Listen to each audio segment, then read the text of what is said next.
Welcome to the Sikh Research Institute's Ask SikhRI podcast series, where we answer your questions about Sikhi.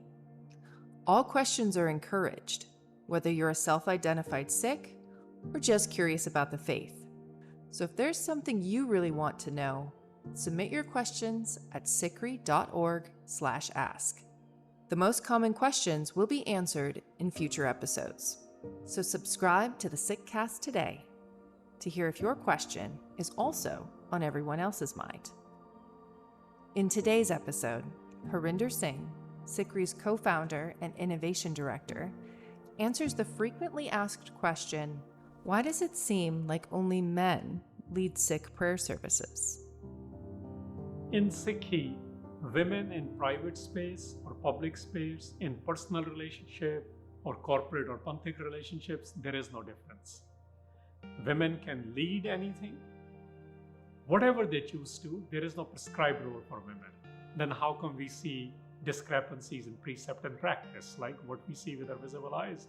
Well, what has happened is there are cultural influences, there are personal biases. The larger hegemonic culture plays a role.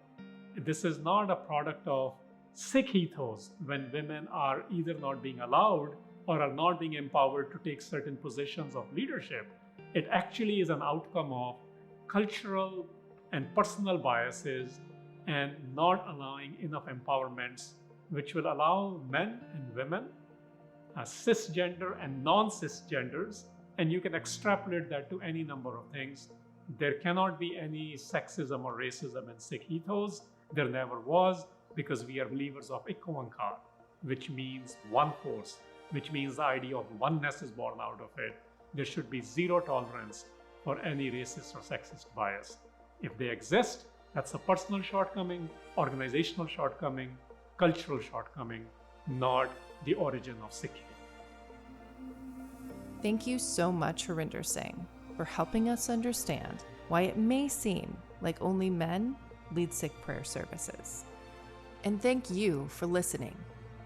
Do you have a question about Sikhi? If you do, we invite you to visit sikhri.org/ask and submit your question today. If you enjoyed this episode, please subscribe to the Sikhcast to listen to this series as well as many others. You are listening to Sikhcast by Sikh Research Institute, illuminating every path.